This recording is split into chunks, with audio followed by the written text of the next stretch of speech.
You're listening to The Money Hour with your host, Tina Mitchell, and co-host Keelan Harvey on Alternative Talk AM 1150. Now, back to the show with local mortgage experts Tina Mitchell and Keelan Harvey. Welcome back to the Money Hour on 1150 AM KKNW, the Saturday, June 8th show. I am your co-host, Keelan Harvey.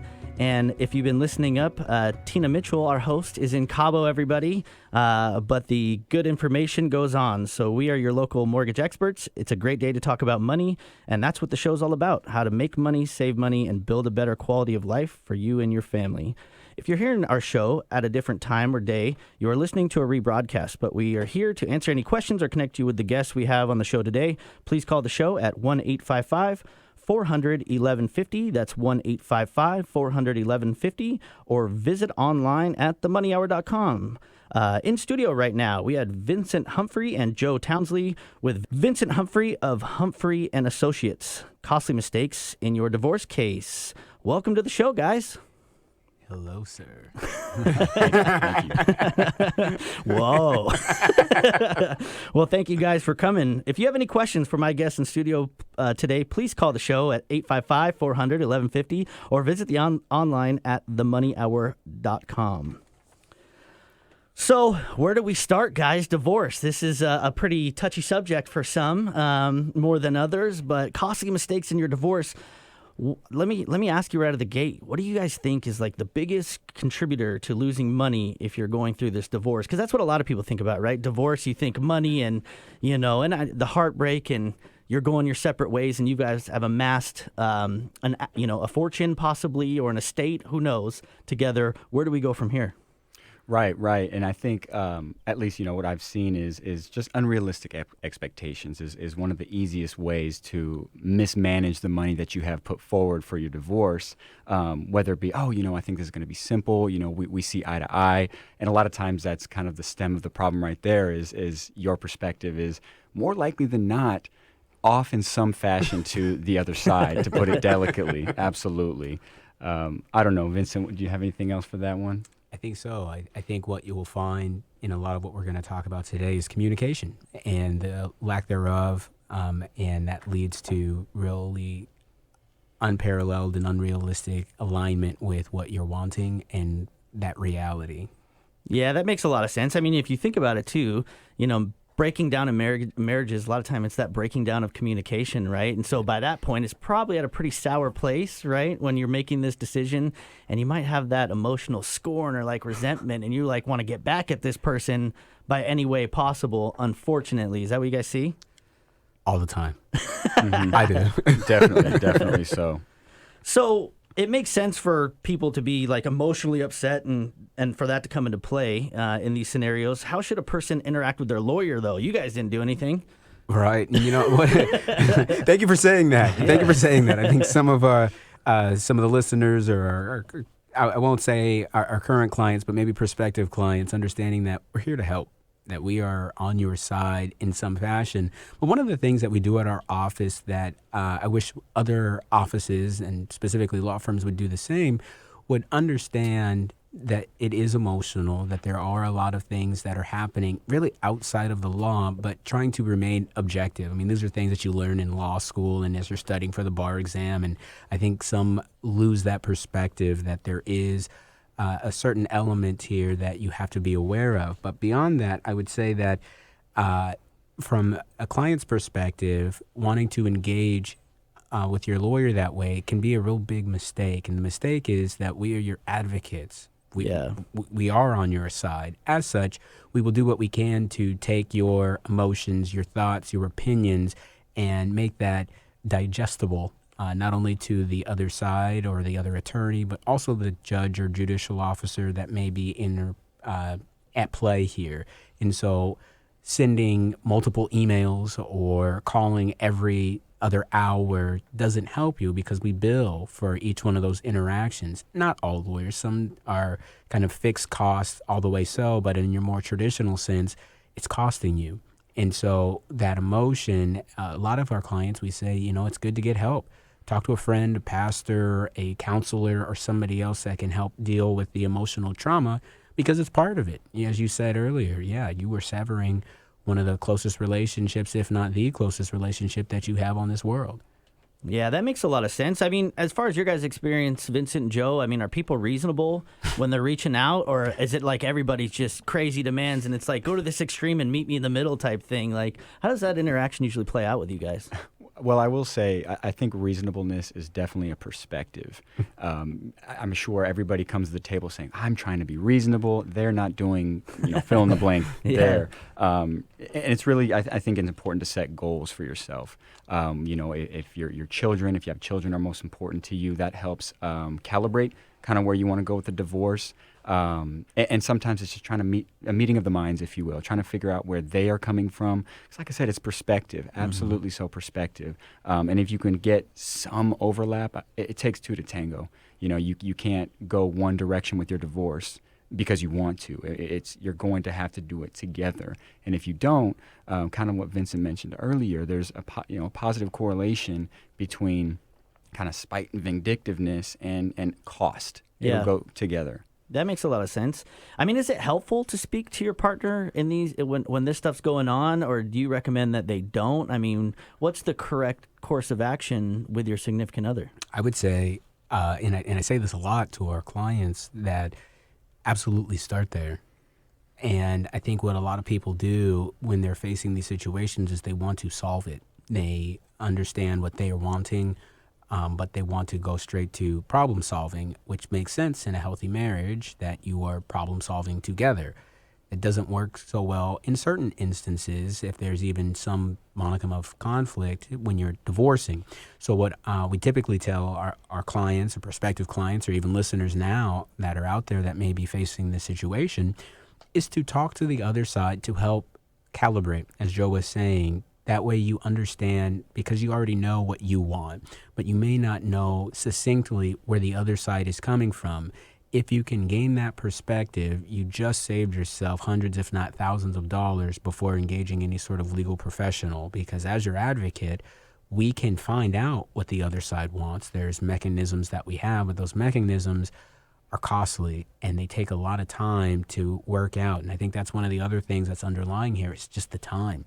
The effort, I think, to a certain extent is understood, but maybe not the timing. And that timing does come at a cost, and not just financially, but stress.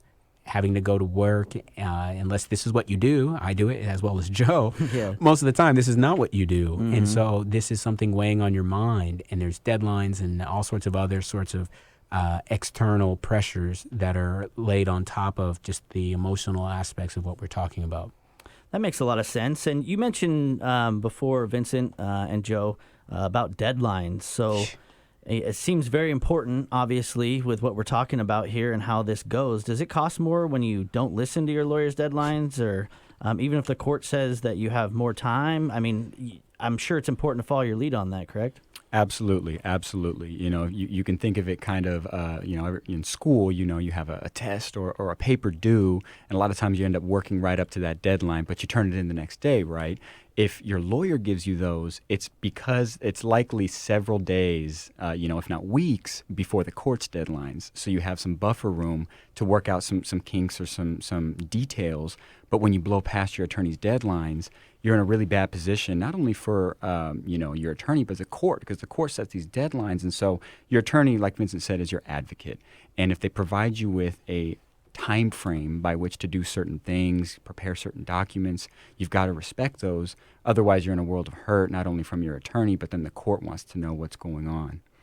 Well, and I mean, at the end of the day, you guys are the professionals, and we're talking about a lot on the line here. You guys built a life together. Maybe there's houses, there's kids involved, and the courts don't care. The courts, they do this on a daily basis, and they don't care about your sob story. At the end of the day, at all. At all. At all. I just throw that in there. At all. Not in the slightest. It doesn't matter if you ran out of gas. They really don't care. It's over. It's a done deal. So if you're paying your professionals, listen to them and follow their lead by all means. You're not the expert, and Please. As far as we try to be, right? So speaking of, how do your retainers go by so fast? Yeah. It's funny because this question comes up a lot. It comes up, especially after invoicing, right? Yeah, like, wait a second. No, I just use retainer, guys. There's still a lot to spend there, right? Exactly.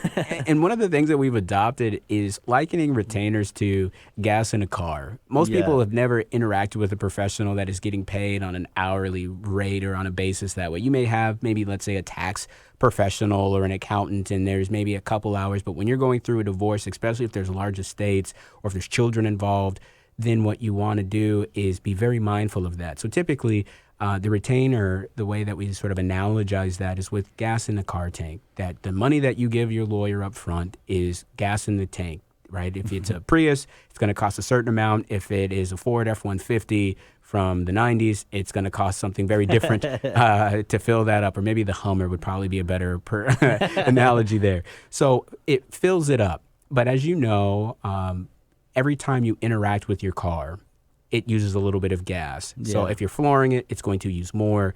If you're using just a little bit in terms of stalling out maybe at a stop sign or something like that, maybe not as much. But every single time you put the key in the ignition and turn it on, it's using at least a little bit. Yeah. And then where attorneys come in is we have our hourly rates. Now, we don't post those online, right? And so because we want you to call, I guess, for some, and others don't want, I guess, kind of the public at large to know. But it is understood that there's hourly rates, and those rates vary. And those hourly rates really function more like the miles to the gallon. And we bill in tenth of an hour increments. And again, this is more of a traditional sort of scenario, but just speaking of it through that lens, we'll just use something like if it was $200 an hour, for instance, 6 minutes or less, you send an email, that's $20, right? And if we reply to that email, you say, "Hey, Vincent, thanks for being on the show." Well, thank you, Keelan. That was $20. Oh man, yeah, right? This show's costing me a lot. I had a great time. Thanks. Can I come back? Now we're at $40, and you say, "Yeah, no, I think that'd be great. How does August look?" Now we're at $60, and that was our interaction. Potentially, right? Different attorneys. I can't speak for them all, but just kind of more from a general perspective, you can see how quickly you can go through something. And that's not court time, right? If we were in court together talking about how wonderful the show was, that can be anywhere from a couple hours to multiple hours. And all of that comes outside of that initial deposit that you put down. And just like in any car, once you get low, we're going to send you an email, give you a call, and say, "Hey, buddy, if we're going to drive over to Cabo to go see Tina, we're going to need you to fill this up pretty heftily, especially because we're in this old Hummer here." Yeah. Yeah, and when you run out of gas, the only way to get your car going again is to put more gas in it. I hate to say That's it, right. but you know what? Your time's valuable, though, guys, and and spending that time on an individual, this is you've put a lot of your own blood, sweat, and tears into every moment, and all the advice that you're giving people. So it's only fair that you get compensated, right? I think so. So how involved should a person be with their case? Like, I would imagine you get those go-getter guys, like those type A's who are like, no, I'll do this myself, type thing. And it's probably got to be a little bit of a dynamic there on kind of who takes the lead and that kind of thing. Definitely. And, I would say that it's really nice to have a client who maybe not, the hyperactive one, but definitely the one who's involved and who shows attention to not only the case management, but the productivity and what we can do. And because on the flip side, we really cannot care more than the client does. And it can be frustrating at times because sometimes people just want you to handle it. They just, "Hey, take this. I don't want to deal with it. File what you need to file. Send the email you need to send. Just let me know when I'm done." And that can be counterproductive, absolutely, because at the end of the day, this is your divorce or your custody proceeding or whatever brought you to our office, and we care only as much as you do. And I think, for everybody listening, I think that's really important to remember is, you put the gas in the tank and you go, but you're driving the car, your attorney's there with you, but you've got to be attentive to the direction you're going and how far you want to go. Gotcha. I mean, is it worth trying to settle? Always. Is it? Always. I mean, I know we're just about at time, but a little bit of communication and trying. Most cases do. I think it's not quite 100% obviously, but really close to that, upwards of 95. So if you can communicate, work to resolve. Gotcha. Well, we got to go on break, guys, but before we go, is there any other last tips that you give people? I would say that know that this is your case, as Joe was saying.